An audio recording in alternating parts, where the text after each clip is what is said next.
Je m'appelle Marie, j'ai 33 ans et je suis éducatrice spécialisée à l'aide sociale à l'enfance.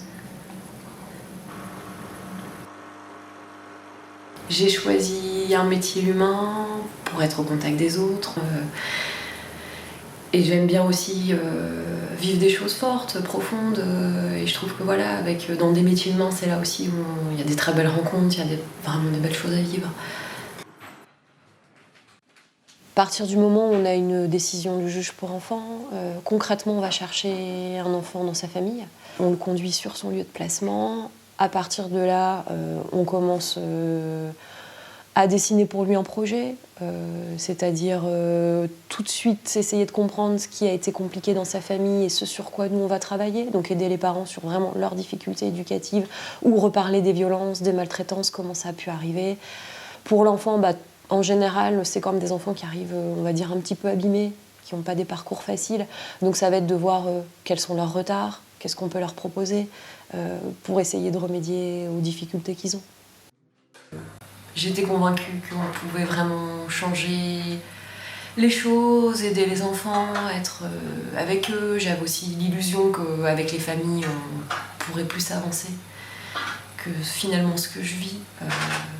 Puisque là, je me confronte à des réelles contraintes matérielles. Je manque de temps, je manque de moyens, donc j'arrive pas à faire mes missions aussi bien que je le voudrais. Tout est tellement bouché au niveau place sur le département qu'on peut passer des fois une semaine entière, toute une équipe à chercher une place pour un enfant. Et on annule tous nos rendez-vous, on garde que les choses vraiment urgentes et les plus importantes. Sauf qu'on se rend compte comme ça, à reporter des rendez-vous et des rendez-vous, finalement, des fois, on reste 4 mois sans voir un enfant.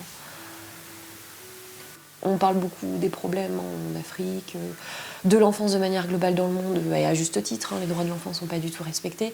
J'ai l'impression qu'en France aussi, les droits de l'enfant ne sont pas forcément respectés, qu'on a quand même une partie de notre population qu'on laisse un petit peu de côté, sur lequel on fait des économies, ce qui est juste insupportable. Ces enfants-là, ils sont les moins bien placés pour savoir se défendre et le dire, dans un pays qui, pour moi, avait compris l'intérêt de prendre soin de ses populations et de ses enfants, parce que c'est quand même les citoyens de demain.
Sur la journée, j'ai fait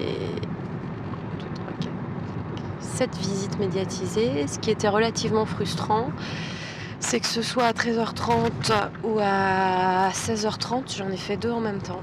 Donc ça veut dire en tout 4 familles aujourd'hui qui auraient dû avoir la présence d'un éducateur, 1 heure vraiment avec eux pour faire de la médiatisation parce que le lien avec leur enfant est compliqué. Et en fait, ils m'ont eu à moitié parce que j'ai fait des allers-retours entre 2 salles.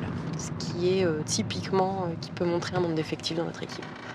J'ai désabusé après une journée comme ça parce que en plus, c'est quand même des enfants qui nous connaissent, qui nous repèrent bien, qui sont en général plutôt contents de nous voir.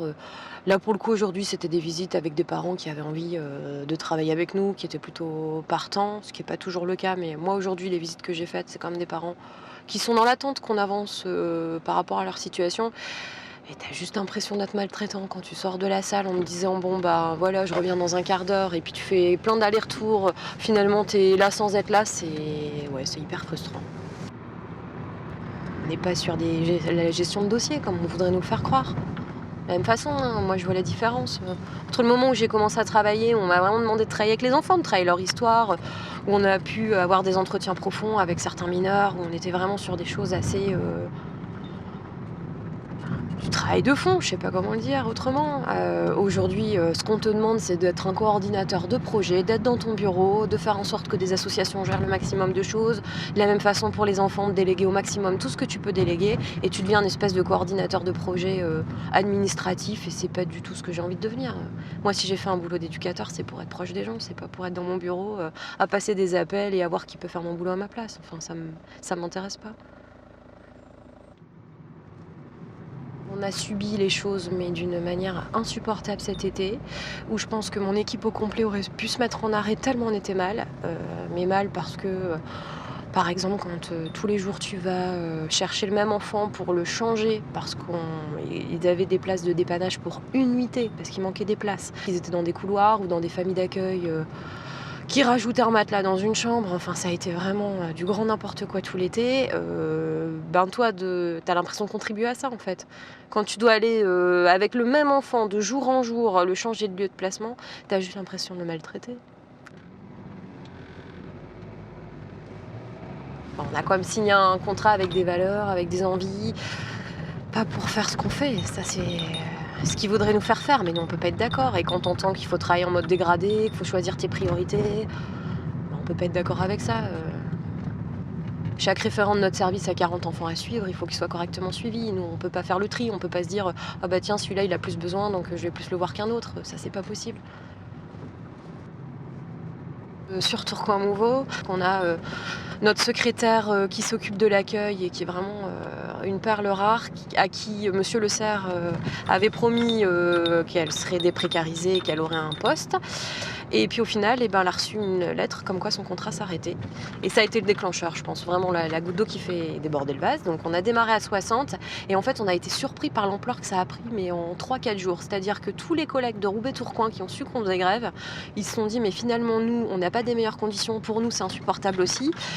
Donc ils ont rallié le mouvement mais hyper rapidement. À partir de là, en 2 semaines, il y avait les UT de Lille, d'Avesnes, de Cambrai, enfin de plein d'autres UTPS du Nord. Et effectivement, ce qu'on découvre là, c'est que par le biais du Facebook du collectif Dégradé, on a plein de départements qui nous ont contactés en nous disant bah voilà, nous aussi on rencontre des problèmes, nous aussi on a envie de lancer des choses ou on a déjà lancé des choses. Et du coup là on part sur une grève nationale puisque le 11 décembre on a prévu carrément une grève nationale à Lille et on sait déjà qu'il y a a priori 5-6 départements qui devraient monter en fait dans le Nord.